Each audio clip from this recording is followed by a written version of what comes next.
Let me give you a little drum roll. Good evening. I was talking to Joshua Boo. We did a composition about the importance of good manners. So I didn't just want to come up and you saw Bram. No, Auntie got that kind of energy. Break it down. Little drum roll. Let me open the window. Oh, the window's open. It's a little warm tonight.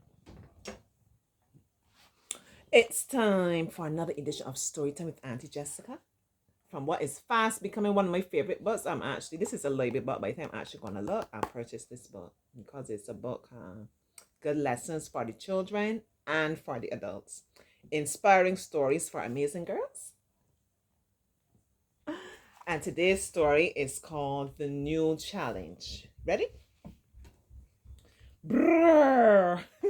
The alarm clock rang at exactly 6:30 a.m. right on time. And Laura was lying in her bed, still quite sleepy. She would have liked to sleep a little longer. Sound familiar?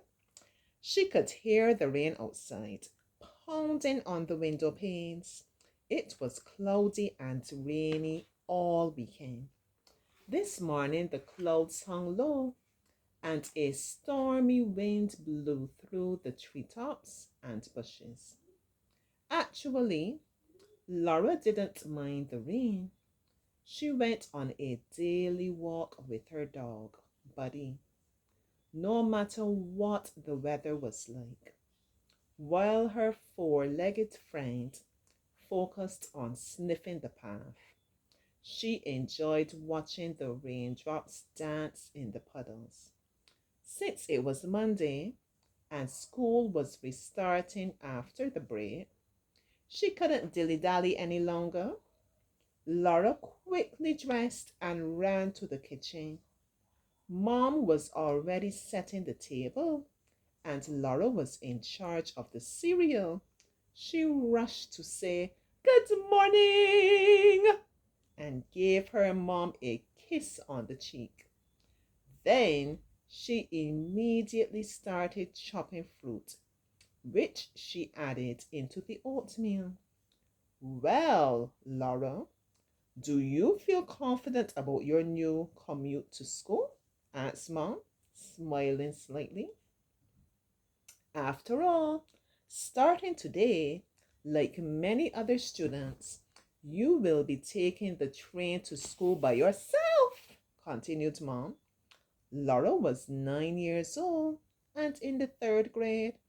Her parents decided during the break that she was finally old enough to ride the train alone to the nearby town where her school was located. Until now, Mom and occasionally Dad usually drove her to school, but that was about to change. For Mom, it was often stressful in the mornings since Laura's younger siblings, Anna and Philip, needed help. Her parents had prepared Laura for this new challenge. Of course, she had already taken the train several times, but never alone. Recently, Mom and Dad had shown her several times what she had to pay attention to when riding the train: where to buy the ticket, which track the right train was on, how to show the conductor the ticket, and where Laura should get off. Actually, she was a little proud that she was now allowed to ride alone. But Laura was a reserved and shy girl. She had a lot of friends. Still, she sometimes found it difficult to approach strangers. When Laura meets another student, she is naturally open and quickly makes a friend. But approaching someone you don't know at all, that was not easy for Laura, and she felt insecure about it. Laura wished so much that Mary and Samantha would also ride the train with her. They were her best friends, But Mary lived right next to the school, so she could walk. Samantha lived in a nearby village and always took the bus. So Laura would ride the train together with only strangers. That scared her. Oh, Mom, can you please drive me to school one last time today? Please, it's raining. Laura begged during breakfast and looked at her mom. Laura trying to get away from me. No, my darling, we already discussed all that yesterday. I have already bought the ticket for you. I'm sure you can do it, Mom replied with conviction, positive reinforcement. Laura let out a big sigh and realized there was little point in continuing to discuss this topic with her mother. She realized at some point she would have to go to school on her own. Today was going to be that time. Besides, she was old enough now. After breakfast, Laura said goodbye to her mom and younger siblings. She left, feeling queasy anxious, but she managed to muster some confidence. Laura walked to the train station, which was close to the apartment. Fortunately, it had stopped raining. Silently, she realized she really knew everything to look out for, after all. A little more courage arose within her, and her steps became quicker and more deliberate. To reach the station, she had to cross a busy street. A crosswalk and a traffic light eased her way. Before Laura crossed the street, she looked carefully to the left and right to check for cars. She had learned that from her parents. It's better to be safe than sorry, her grandmother used to say. So, to be completely sure, she looked left and right one more time and confirmed the traffic light was really on green. Everything was fine. She walked briskly across the crosswalk and reached the train station. The station suddenly seemed larger and more intense than usual. Many people bustled along the tracks. The sound of the arriving and departing trains drowned out the many conversations. Women, men, and children were abundant in number. Impressed by the hustle and bustle, Laura looked for the track with the number 4. From there, her train departed at 7:38 a.m. Right on time, it slowly rolled in and stopped with a loud hiss. Laura stood behind a group of passengers. An elderly gentleman opened the door by pressing a button. Laura cautiously climbed the stairs and looked for a good seat. The aisles were narrow and crowded. Some people simply stopped at the window and chatted animatedly. Others were reading the newspaper or looking at their cell phones. Most of the seats were already taken. Laura let her gaze wander over the many rows of seats. Where should she sit? She definitely didn't want to spend the entire ride standing up. Slowly, she walked through the train car and realized she would have to ask someone if she could sit down. Almost reaching the end of the train, Laura saw a girl sitting alone. She had her backpack on her lap and was staring out the window with a blank expression.